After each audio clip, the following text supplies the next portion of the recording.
එදා හරියට අවුරුද්දේ පටන් ඊළඟ දවසේ අවුරුද්ද. අප්‍රේල්. ඒ අප්‍රේල් අවුරුද්ද දවසේදී කට්ටිය කියලා කතා කරනවා අපේ අවුරුද්ද වෙසක්ද මේ අප්‍රේල් අවුරුද්දද වෙසක් අවුරුද්දද කියලා. වෙසක් එකද කියලා. මම ඉතින් ඔය කියන්නේ අහුවේ නෑ. කොහොම හරි ඔකම යොමු වෙලා. රාත්‍රී කාලේ. නින්දකුත් නෙමෙයි. නින්ද අත්හැරලා අමුතුම ලෝකේ දර්ශනය වුණා සමාධි ලෝකේ. වෙලා හිටන් අපේ අවුරුද්ද මොකද්ද? ප්‍රශ්නේ ආවේ. ওই සිද්ධිය එනකොටම අතීත සිද්ධියක් අවුරුදු දහස් ගානක එහා එකක් ඕක. ওই සිද්ධියක් මතු වුණා. ඒක විච්ච හැටි. ඒ ওই සිද්ධිය මතු වෙනකොට එදා හිටපු මොනවා හරි රට රාජ්‍ය කියන එකේ තිබුණා එක එක රටෙන් පාලනය කරන්න පාලකෙක්. එයාලා රජුරුව හැටියට තමයි ඉදා සැලකුවේ. මේ එක කන්දක් තියෙනවා ඒ කන්දේ තමයි මාලිගාවත් එක අපේ එක තිබුණේ. ඒකේ අනිත් පැත්තේ තමයි ඇමති නියෝග දෙන ඇමතිවරයාගේ මාලිගාව තියෙන්නේ. ඒ කියන්නේ එයාගේ භවන තියෙන ඒ පැත්තේ. දැන් වැඩේ සෙට් වෙලා එනකොට දැන් මට පේනවා දෙපැත්තේම ගෙවල් දෙක අපි එහෙන් ඉන්නවා අරගොල්ලෝ එහෙන් ඉන්නවා. අනබිර සද්දයක් දීලා ඉවරලා. සංඥාවක් දුන්නා. මේ සංඥාව දුන්නේ මොකද්ද? වෙසක් උත්සවයේ ආරම්භ කිරීමට දිනේ ඉල්ලලා. ඒ සඳහා කටයුතු සකස් කිරීමේ දිනේ. දැන් මේ ඉල්ලන්නේ වත් මාසෙ. එතන අපි මෙහෙන් දිනයක් දුන්නා. අහවල් දවස වෙනකොට ආරම්භයේ පටන් ගන්න දැනුම් දෙන්න. ඒ කියන්නේ වෙසක් මාසයේ අහවල් දවසේදී මේ වැඩේ කරනවා කියලා හතර දැනුම් දෙන්න කියන්නේ. ඒක තමයි දැන් අර දිය කපන මංගල්‍යයේ තියෙන මහා දේවාල ඉස්සෙල්ලා කපලා අනික පස්සේ කපන්නේ. ඒ වගේ දෙන්නේ ප්‍රධාන කාරණේ. ඔය සිද්ධ වෙන්නේ. ඔයගේ සිද්ධ වෙන්නේ සකස් වෙලා හිටන් මොකද කරන්නේ? දැන් මේ පැත්තෙන් එහෙන් දෙනවා අනබිරහඬ. මෙහෙන් එකට සංඥාව දීලා ඒ විස්තරය දුන්නා. එහෙම කළාට පස්සේ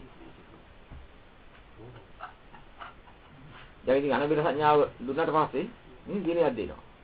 මේ මාසේ 18 වෙනිදා මේ වැඩේ පටන් ගන්න ආදි වශයෙන් කියන දිනේ. ඒ කියන්නේ විසක් පොයේ දිනවනේ. පොයේ දවස ආරම්භ කරන්න ඉස්සෙල්ලා දවස. මේ දෙන්නේ. පොයේ දවසට දැන් පූජා පවත්වන්නයි මේ වැඩේට සකස් කරන්නේ. ඒ දුන්නාට පස්සේ එතනින් මොකද කරන්නේ? එතනින් තමයි නියෝග දෙන්නේ හැමතැනටම. අහවල් දවසේ මේ මහා පූජා පවත්වනවා. ඒක ලැහැත්ති වෙන්න කියලා. දැන් බක් වාසයේට ගොයන් පීදිලා. ඒක ඇහිලා නැහැ. දැන් විසක් මාසේ ওই දාස් වෙනකොට තනින් තන කිරි වැදිලා. හයි වෙලා නැහැ. ඇට මිරිකපුවාම කිරියනවා නමුත් ඇට සම්පූර්ණයි. මෙන්න මේ ටික කිව්වට පස්සේ මොකද කරන්නේ? අර ගමේ ඔක්කොම කියනවා. ආවල් දාසේ රාජාංගණයට රැස් කරන්න ඕන ඔක්කොම අවශ්‍ය බදු මහා පූජාවට. ඔය කියලා වෙලාවට මොකද කරන්නේ? අරගොල්ලෝ ඔක්කොම දැන් හැම ගෙදරකම ගෙවල් මේ කුඹුරට අයිතිකාරයෙක් නෑ. ගොවියෝ නෑ. ගොවියෝ ඉන්නවා. අයිතිකාරයෝ නෙමෙයි. හැම කෙනෙක්ම සහයෝගය දෙනවා. එයත් සහයෝගය දෙන ප්‍රධාන තමන්ගේ හැකියාවන කටයුතු කරන කෙනෙක් විතරයි. ඊට පස්සේ ගෙදර ඉන්න පුංචි ළමයාගේ වටන් ගෙන ලොකු අය එන්නේ. අර කුඹුරු වලට කියලා කවුරු හරි කුඹුරු වලින් හැම කුඹුරකින්ම පැහිගෙන එන කරල් කඩනවා. අතින් කඩලා ඉවරලා හිටන් මේ කරල් අල්ලේ තියලා හිටන් අඹරවනවා. අඹරවපුවාම එනවා අර කිරියදිච්ච ඇට. ඒ කියන්නේ විසක් වාසේ ආසන්න දවසේ තිය දවසේ ආසන්න දවසේ. ඊට පස්සේ ඒක සිඹලා ඒක හුලං කරලා හිටන් මෙයා කරලා හිටන් පාවම් කරලා අර ඇට ටික ඔක්කොම ගෙදරින් ගෙදර එකතු කර ගන්නවා. ගමේ මේක එකතු කර ගන්නවා. රටේ රට කියලා කියන්නේ ලංකාවම නෙමෙයි මේ ගම් කොටුව තමයි රට කිව්වේ. එකතු කරලා තමයි විශාල වීගොඩ මේ හාල් ගොඩ. ඒවා ඔක්කොම ඉඳලා හිටන් ඉන්නේ අර රාජාංගණයක. ඒ කියන්නේ මහා මංගල්‍ය විසක් මංගල්‍ය තමයි හදන්නේ. ඔය විසක් මංගල්‍ය හදලා මොකද කරන්නේ? ඒකට අවශ්‍ය කරන ඔක්කොම එකතු කරලා. ඉස්සෙල්ලාම නෑඹුල් කිරිබත උයන්නේ. බුද්ධ පූජාව සහ සංඝයා විසින් දානෙක. ඔන්න ඔය හාල්වලු. ඒ කවුරුහරි කුඹුරු කිසි කෙනෙක් කුඹුරේ ගෝයන් පැහැිනවා මිස. හිඳුල් කරලා නැහැ කවුරුහරි. දැන් ඕක ගේනකොට ওই කාලේ ඇතුළත අර කන්දෙන් කන්දට මේ අර දේදුන්න බෑවුවා වගේ. හදනවා විශාල මෙයා එකක්. ඒ කියන්නේ මේ අර මේ කියන්නේ දේදණ්ඩක් වගේ හදනවා. හැබැයි අලිය කියන්න පුළුවන් දේදණ්ඩක්. ඒ තරම් හයියට හදන්නේ. අර වටේ කඳු වල තමයි මිනිස්සු ඉඳගෙන ඔක්කොම මේ නරඹන්නේ.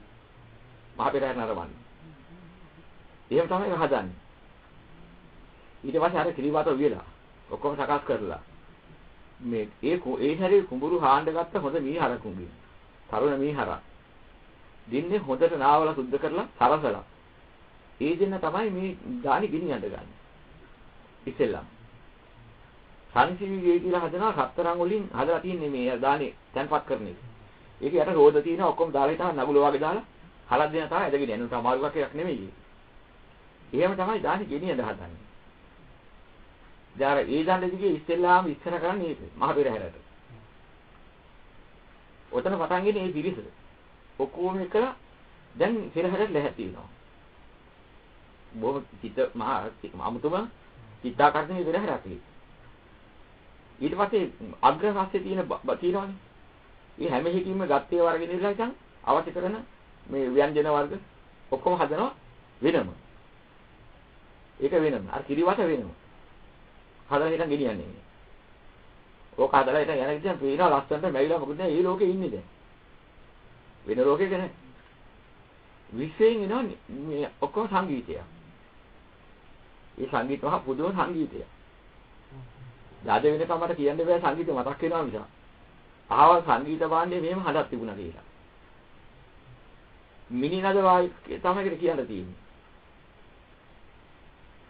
ඒකේ මේ දැන් මොනවා හරි යමක් ගහනකොට හරි සංගීතයක් කරනකොට සංගීත භාණ්ඩ ස්පර්ශයේ ඝර්ෂණයක් එනවනේ. ඝර්ෂණ හද කියන එක බාධාවක් නේ සංගීතෙට. ඒ ඝර්ෂණය ඒකේ නෑ. එහෙම සංගීතයක් ලෝකේ නැහැ කිව්වේ ඒකයි. මොකද සිවුම් එක. ඒ තරම් සිවුම්. පුදුම මිහිරියාව. ඒක හඬක් වෙනවා. ඒ හඬ කවි. විශ්යෙන් එන්නේ. අර ඒ විදිහට ඊට අනුව තමයි රැව් දෙන්නේ. බොහොම සාන්ත විලාසයක නැතුමක්. මේ ඇඟිලි වලින් ඔක්කොගේම නිකන් අර පියන්පත් දාපුවම වාගේ දිලිසෙන සැස් විහිදෙනවා. පියන්පත් ලේලෙ දෙනවා වගේ පැත්තට ඔහොම යන්නේ කොච්චර හරි. ඒක තමයි ඒ ක්‍රමය. දැන් අර කවි වලට එන්නේ ඉස්සෙල්ලාම මේ හරක ගැනයි කියන්නේ. මෙච්චර උතුම් බුදුදහමක් තියෙන රටක ඒ බුදුදහම තේරුම් ගන්න නැතුව තිරසං වැඩ කරලා වගා පාලු කරලා උඹලා අද මීහරක් කියලා අධ්‍යයනවලා ඉන්නවා. අද මේ උඹලාට වෙනුවෙනේ මේ දානි දෙන්නේ. උඹලාට යහපතට. උඹලයි කුඹුරු වැඩ කළේ. ඒක තමයි කියන්නේ. උඹලයි මේ කුඹුරු වැඩ කරලා තියෙන්නේ. ඒ උඹලා වැඩ කරපෙදී අග්‍ර සත්‍ය උඹලා තිබෙන මේ පූජා කරන්න දෙන්නේ උඹලාට කරන්න බැරි එකක් කරලා දෙනවා. ඒක කවි වල අදහස ඒකයි. එහෙම කියලා ඉවරලා ඉතින් මේ පින අනුමෝදන් වෙලා මින්මතු අධ්‍යයව කවදාවත් සුගතියක් මිසක් ඔබට දුගතියක් ලැබෙන්නේ නැහැ. ඕක තමයි කවි වල අදහස් ටික. ඕක තමයි අර ඔක්කොම ගෙනියන්නේ. ඒ සංගීතයත් මම එදානම් කිව්වා. හරි නිගමනය කරන්න බෑ. ඒක බුදුම හඬක් ඒක. මිහිරියාව කියන්නත් බෑ. සීමා කරන්න බෑ. ඉතින් එහෙම කරලා ඉවරලා ඉතින් ඉස්සෙල්ලාම ගෙනියන්නේ ඒ ටික. ඊට පස්සේ අනිසරි. තවත් අනික් ඔය බඩු බාහිරාදී ඔක්කොම අර ගන්නවා. ඊළඟට යන්නේ අලියා පිටියේ තමයි සජ්ජුරුවෝ විසවයි. ඊළඟට යන්නේ. ඒ අලියා පිටියේ තියාගෙන යන්නේ ලෝකේ මේ රට පාලනය කරන බුද්ධ නීතිය. සංස්කෘතිය වල දස අකුසලයේ වෙන් වෙන එකයි කියන්නේ වෙන මොකුත් නැහැ. මේක තමයි ඉන්න ඕනේ කියලා. ඊළඟට එන කාලේ මොකද්ද මේක බුද්ධ රාජ්‍යය. සත්වතාවා බුදු පියාණන් වහන්සේට පූජා කරන මේ බිම අපිට මොන අයිතියක්ද? මේ බිමට අපි කොහොමද වැට කඩලු ගහන්නේ? අයිතිවාසිකම් කියන්නේ. අපි උන්වහන්සේගේ දරුවෝ සමසමව ජීවත් වෙමු. උන්වහන්සේගේදී ඇසුරු කරමින්. උන්වහන්සේකට මග අනුගමනය කරමින්. ඕක තමයි ඊළඟට කවි වලින් කියවෙන්නේ. අර විසොක්කමන්නේ ඒක කිවි. ඊට පස්සේ මොකද කරන්නේ? අර ගිනේ ඔක්කොම අර ක්‍රමයට ගෙනියනවා. එතකොට මේ ඔය අවස්ථාව වෙනකොට ගියපාර කුඹුරු කපනවනේ. එක හැරි අවුරුද්දේ වැඩ කරන්නේ. ඒවා තියලේ වෙලා මේ වක් මාසයේ වෙනකොට තමයි පාදන්න පටන් ගන්න. විසක් මාසයේ ආරම්භ වෙනකොට. අන්නේ එතකොට යන්නේ ඉදුක් කරලා ඉවරයිනේ. බුද්ධ පූජා කරලා ඉවරෙච්චන්නේ. ඒකෙන් හදාගන්න ඒවා තමයි ඊළඟට සෙනගට බෙදන්නේ. ඒ බෙදන්නේ මේ අපේ කුඹුරේ වී කියලා එකක් නෑ. ගෙදරින් ඉන්නේ කවුද තමන්ට කරන්න පුළුවන් උදව් කරලා තමයි ඒක ඔක්කොම වැඩ කරන්නේ කුඹුරු වැඩ කරන්නේ. හාලා පුරු ගාලා ඔක්කොම කරන්නේ ඒ විදිහට. ආච්චි කෙනෙක් ගෙදරක ඉන්නවනම් එයාට පුළුවන් වේවුල ලුණු ගෙඩියක් ලියන්න නම්. එයා ඒක ලියලා දෙනවා. හැබැයි කොටස සම්පූර්ණ එනවා. ඉතින් ගමේ ඉන්න කොටස ඉන්නේ කී දෙනාද? 5000ක් ඉන්නවද? අවුරුදු 16 15 ළමයි නම් දෙකෙන් පංගුවයි. 16 ඉහළට සම්පූර්ණ එකයි. ඔය ගානට ගාන හදනවා. අර හැම කුඹරකින්ම ගත්ත වීඩියෝ දෙනවා රාජාංගනේ ගොඩ ගහන්නේ. ඉතින් මේ පූජාට ටිකක් කාල තියහක් කරන්නේ. ඊට පස්සේ ඒකෙදි වීම අයින්නවා. මැල්ලයට අරගෙන ඉන්න 5000ක් නම් හිටියේ ඔක්කොම සමාජිකත්වයේ. 5000න් එක ගානේ එක්කනට බෙදනවා. බෙදලා 5 දෙනෙක් ඉන්නවා 5000න් 5ක්. 10ක් ඉන්නවා 5000න් 10යි. ඒ ක්‍රමයට අනුපිළිවෙලින් බෙදනවා. වැඩ කරපු කෙනාට නොකරපු කෙනාට කියලා එහෙම එකක් නෑ. හැබැයි බෙදනකොට මේ පොදු මහා දානෙට වෙන් කරලා ඔක්කොම එකක් කරලා තියෙනවා. දේව දානෙට මහා දානෙට ආදී වශයෙන්. ඊටු ටික තමයි බෙදලා දෙන්නේ. මේ බෙදුවාම බෞද්ධ කාලේ වුණාට වී තියෙනවා. හැම කෙනෙකුටම වී ඉතුරුක් වෙන්නේ කාටවත් හිඟයක් නෑ. ඊට පස්සේ ඒවා කොටලා හදලා ඉවරලා ඉතින් එදා හදනවා දානේ අර මහ බුද්ධ පූජාව තිය ආවට පස්සේ අනිකාර සංග්‍රහයට. එදා තමයි ඒ වී ආරම්භ කරන්නේ. ආහාරයට ගැනීම. ඒක තමයි එතන කරන්නේ. ওই විදිහට තමයි ඔක්කොම පෙරහැර සංවිධානය කරන්නේ. ඔයලාදී මිනිස්සු සතු මැරුවේ නෑ. කවුරුත් මැරුවේ නෑ. හැබැයි මස් වුණාන් තියෙනවා. පවත්ත මාසි කියන්නේ ඒකයි. දැන් ඔය කොටි මරලා දාලා අර මෙයා කරලා ගත්ත මස් ආදී ඒවා තියෙනවා. ඒ මාංශ ව්‍යංජනයක් හදනවා අර කියන පිළිවෙලට. බුද්ධ පූජාවටත් ඒක තියෙනවා. ඒකෙන් කරන්නේ මොකද්ද? ලෝකේ තිරිසන් වැඩ කරලා වගා පාලු කරලා සාරසාරත්වය නැති කරලා උඹලා එකේ වන්දි ගෙවන්න තිරිසන් වෙලා ඉපදිලා අද මාසේ වන්දි ගෙවලා මේක මහා අපරාධයක් උඹලාට තීරණය නැතුව කරගත් අපරාධයක් අද උඹලාගෙන්ම නිෂ්පාදනයකින් උඹලා වෙනුවෙන් දානයක් දෙනවා මේ දානෙ පින්නන මොදන් වෙලා උඹලා කිසි දවසක නැවත දුගතියට යන්න එපා උඹලා සුගතිගාමී වියලා ඒ සඳහා උඹලා වෙනුවෙන් මේ දානෙ කියලා අර මාස දානෙ ගෙනියන්නේ ඔක මහා විශාල පෙරහැරක් ඕනේ ඉතින් ඔය පෙරහැර අරයි යනකොට මේ විශ්වයේ ඔක්කොම කම්පා වෙනවා. අර සංගීත විශ්වයෙන් ඉන්නේ. මහ පුදුමාකාර නාදයක් ඒක. දේවතාවෝ එහි වහිනා. ඇවිදලා සම්බන්ධ වෙන්නේ. මෙතන අග්‍රහස්ති දානයන්නේ. අන්න වෙහක් පොයි දාසේදී ආරම්භ කළා. ওই දානේ හොතම ආරම්භ කරන ඒ දණ්ඩ දිගි. ගිහිලා ඉතින් ඊළඟ ගමට ගිහිල්ලා. කඳු දෙක අතරින්. ඒකේ ඉඳලා හිටන් තියෙනවා මහ පන්සලට. රටේ මහ පන්සල. හැම රටකටම තියෙනවා මහ පන්සල. අද අපි රජමහා විහාරය කියන්නේ. අන්න ඒ වගේ. ඒ විහාරයට තමයි අර යන්නේ අර ඔක්කොම. ගෙනිහිලා ඒකේ මොකද කරන්නේ? සියල්ලංගේම මහා බුද්ධ පූජාව ආරම්භයෙන් තියෙනවා. ඒක හාමුදුරුවෝ පූජා කරලා ඔක්කොම කරලා ඉතින් විමුණානේ බොදනාර කියන විදිහට කරනවා. ඊට පස්සේ ඉන්න හාමුදුරුවෝ ඒක රැස් වෙලා ඉන්නවා ඒගොල්ලන්ට අර දාන දෙනවා. අලුත් කිරිබත් දාන. එදා කරපු ක්‍රමයක් ඕක. ඉතින් ඒකේ තමයි විසක් මෙයාට සිද්ධ වෙන්නේ. ඉතින් ඔක හරි කම්පා තියෙනවා. ඒ සතාගේ ගුණ කියලා සතා කරගත් අපරාධය කියලා මේ අපරාධයෙන් අදවත් උඹලා මිදියල්ලා කියලා දයානු කම්පාවනේ හැමතැනම කතරේකවත් නෑ වෛරයක් රෝදයක්. මේ මිනිස්සු ඔක්කොම එක ආවාද හැම කෙනාම කියාගෙන යන්නේ අර කවි හඬිනකොට සත්වතාවක් බුදු පියාණන් වහන්සේට පූජා කරපු උන්වහන්සේගේ බිම අපිටයි තියෙන්නේ. අපි උන්වහන්සේගේ දරුවෝ. උන්වහන්සේගේ බිම තුළ සාමීය සමාදානයේ අපි ජීවත් වෙනවා. අපි දස අකුසල් කරන්නේ නැහැ උන්වහන්සේගේ නියෝගය ඒකයි. අපිට දීලා තියෙන්නේ. වෙන බල තිබුණේ නැහැ. ඔය ටික තමයි තිබුණේ. ඒක ඔයින් එහා ගැඹුරු බල තිබුණේ විසුණු වහන්සේලාට. උන්වහන්සේලා ඒක කරගත්තා. ඊට දැනගන්න පුළුවන් කෙනෙක් නම් බොහොම පුංචි අනිත්‍ය දුක අනාත්ම විග්‍රහ කරපු බණ. ඒ තමයි ඉස්සෙල්ලා තිබුණේ. ඉතින් ඔහොම කළා මහා දානි දෙනකොට චාතුර් මහරජිතේ තාවතින්සේ ඉන්න දේවතාවෝ ඔක්කොම මෙහි. පුණ්‍ය ඉදිරියෙන් හට ගන්නවා විශාල මීදුම. 60ක්ම 10ක් උසට මීදුම යන උඩට. මුළු ලංකාදීපය වට කරලා 60ක්ම 10ක් වට කරනවා. ඒ මීදුමේ. හරියට යන මහා මීදුම් තියෙනකල් නුවරීලි ගියාම වට වෙලා තියෙන්නේ. අන්න ඒ වගේ. හැබැයි එකක් තියෙන්නේ සූර්යාලෝකයේ කිසි අඩුවක් නැහැ. සූර්ය උෂ්ණේ නැහැ. පරිගර ආලෝකය වෙනවා. අර මීදුම අතරින් එනකොට. හැබැයි කිසිම ප්ලේන් එකකටවත් නැවකටවත් මේ සීමා පේන්නේ. මේක බුද්ධ රාජ්‍යය. බුද්ධ රාජ්‍යයේ ධර්ම අධිපති පාලනය. ඉතින් සද්ධර්මයේ නායකත්වය කියලා තමයි. හැමලෙම කියන්නේ මේ අර රජුරවන්ට. ධර්ම නායකත්වයේ මිස අපේ රජුරෝ කියලාගෙන ඉන්නේ. අපේ රජුරෝ බුදුරජාණන් වහන්සේ. හැම කෙනාගේම අදහස ඔච්චරයි. ඔන්නෝගලේ මහා දානෙ දෙනවා.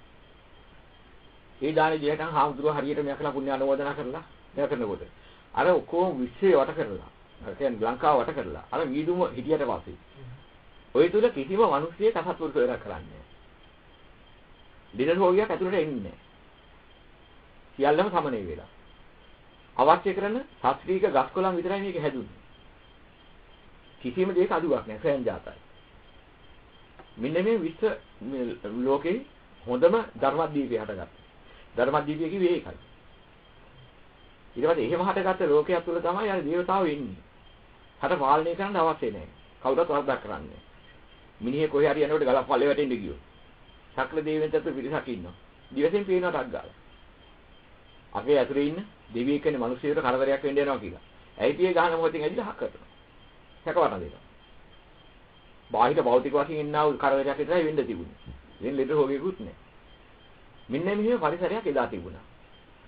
ඒතර මේ රටට කිසිම විදේශිකයෙකුට ඉන්න බෑ. පේන්නේ නැහැ ඉන්න. මේ රටේ ඉන්න අය විතරයි බුද්ධ රාජ්‍යයේ ඉන්න බුද්ධ දරුවෝ විතරයි මේ ලංකාදීපේ හිටියේ. මෙන්න මෙහෙම කාලයක්. මේ ඔන්න ඔය කාලේ ඔය විදිහට කරලා හිටන් ගත්ත නිගමනයේ තමයි. මුළු අවුරුද්දක් තුලම චිත්ත ප්‍රසාදින් ගත කළේ. කිසිම දෙයක අඩුවක් වුණේ නැහැ. ඉතින් මේක සීවේලා හිටන් බලනකොට දෙයියනේ එදා ඇමතිවරේ අහවල් එක්කන. අහවල් කටයුතු කරපු කෙනා අහවල් දෙන්න. මේවත් තියෙනවා. අද මොකද වෙලා තියෙන්නේ? මුන් ඔක්කොම ගිනි අරන්නේ. මෙච්චර ලැබිච්ච ධර්මදීපයක ඉඳලා මෙච්චර සුගතියක් වෙන සත්‍යක ඉඳලා ධර්මාභෝධයක් ලබාගෙන නිමෙන්න බැරි වුණානේ. දැන් ඉතින් කොහාටද යන්නේ? මේ දුක් දාහ දීලා ආර්යයන් නිගරු කරලා හිංගි හිංසා කරලා මෙච්චර උතුම් ලෝකෙක මෙච්චර වැදගත් අවස්ථාවක් ලැබෙලා මේක ඉක්මවා ගිහිලා. දැන් ඊළඟ අධ්‍යාපනයට කොහේ යන්නද? ඕක මතක් වෙන බුදුම සංවේගයක් ආවා. කාට කියා දෙන්නද? මේක ඇත්ත වුණාද? ඉදා එහෙම හිටියට ඔක්කොම කරගෙන හිටියට අද එකක්වත් අමතක වෙලා මුන් ශාප කරගන්න වෛර ක්‍රෝධ කළා කරන විනාශින්. අනේ කවද ගොඩ ඉන්නද? ඔය හැදීම ආවා අන්තිමට. ඉදා තිබුණ රාජ්‍යයේ වටිනාකම අසීමිතයි. දිවුලුවක් හා සමානයි. ඒතර කිසිම ගෙදරක වයසක අඹුසැවියොත් හරි තනියෙන් හිටියා හරි ඉන්නවනම් අන්‍යෝන්‍ය ආගන්තුක සත්කාරය පළවෙනි දැන්. තමන්ගේ ගෙදර උයන්නේ එතෙන්ට දීලා. ඒක වියපෙකින් එතෙන්ට ගිහින් දීලා. කොයිම වෙලාවකවත් කිසි කෙනෙකුට අගහිඟයක් නෑ. ඔය කතාව ඉතිහාසයේ නා වීකුල්ලක් අරගෙන ලංකාවේ එක කෙරවලින් අනික් කෙරවලට ගිහින් මාරු කරන්න තියන්න තිබුණේ නෑ කිය. ඔන්න ඔය කාලේ වීකුල්ල කාට මාරු කරනද? ඔකන තියෙනවා. ඒතර කිසිම කෙනෙකුට කඩා වඩා ගන්න ඕනේ නෑ. සමව බෙදෙනවා. ඒ මහා පුදුමාකාර බෞද්ධ ජීවිතයක් තිබුණේ. මෙන්න මේ සිද්ධිය ආවා. මේක ආපුහම අපු සංගීතේ දවස් ගානක් යනකම් කණේ හැවුදෙනවා. ඒකකින් කියන්න බෑ කොහොමද කියලා. තරම්. නිින්ද ගියාට ඒක ඉන්නේ කොච්චර හරි. දැන් අදත් මේ වෙලාව හිටන් ටිකක් ඇඟට විහිද මහන්සි වෙලා සීනි වැඩි වෙලා හරි අඩු වෙලා හරි වුණාම පටන් ගන්නවා ඉන්නේ. ඒ ලෝකේ ඉන්නේ එකක් ගාලා. හැබැයි ඒක අල්ලන්නේ නැහැ. මෙච්චර කරපු ලෝකේ වැරදුනා නම්. මොකටද ඒ ලෝකේ? අපි අදහස් දෙන්න. ඒ වුණාට මේ දර්ශනයේ වැටෙන්නේ ශ්‍රවණයට වැටෙන්නේ ඔය දෙක. තාත්තේ ඒ වුණාට පස්සේ දැන් මේක මම කාට කියන්නද? එදා තිබිච්ච දයානුකම්පා ක්‍රියාකාරීත්වයේ අද නැහැ. ඔව් මේක වටිනාකම දැක්කහම නොකිය ඉඳද්ද කාට කියන්නද? බැලුවා ඔක්කොම දරවලු තහලා ඔක්කොම නැහැ කවුරුවත් නැහැ නර්ස්ලා එහෙම ඉන්නේ අට විතර පහ වෙලා.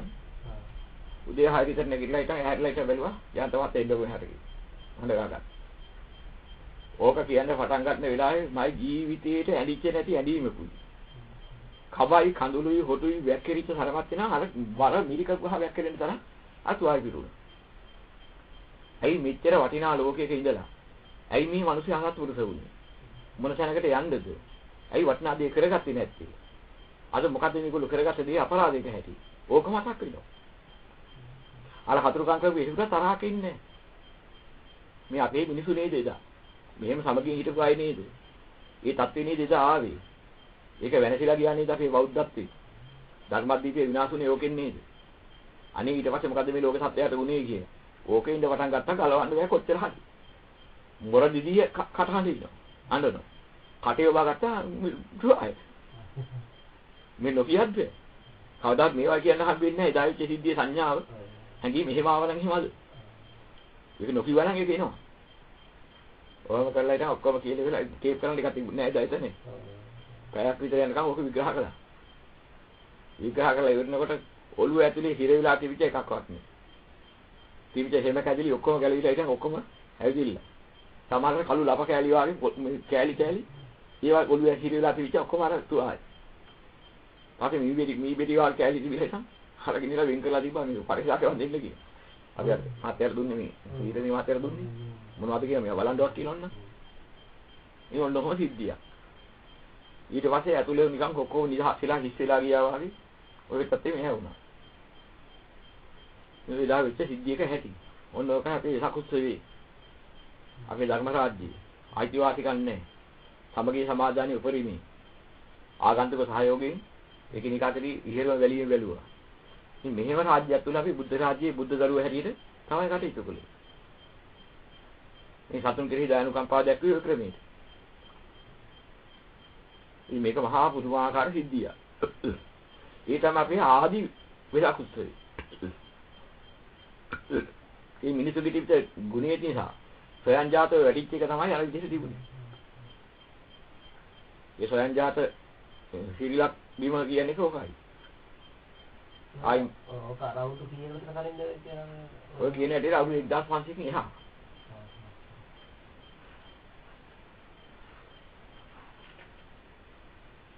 මේ මහ පුදුමාකාර ලෝකයක්.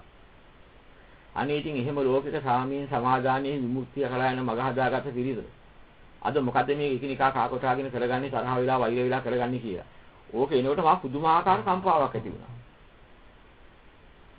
ඒක දරා ගන්න බැරි වුණා. අපොයියෝ. ඒක නෙමෙයි. ඔය තමයි අපේ විසක් උත්සවයේ ආරම්භය. සකස් වෙන ක්‍රමය.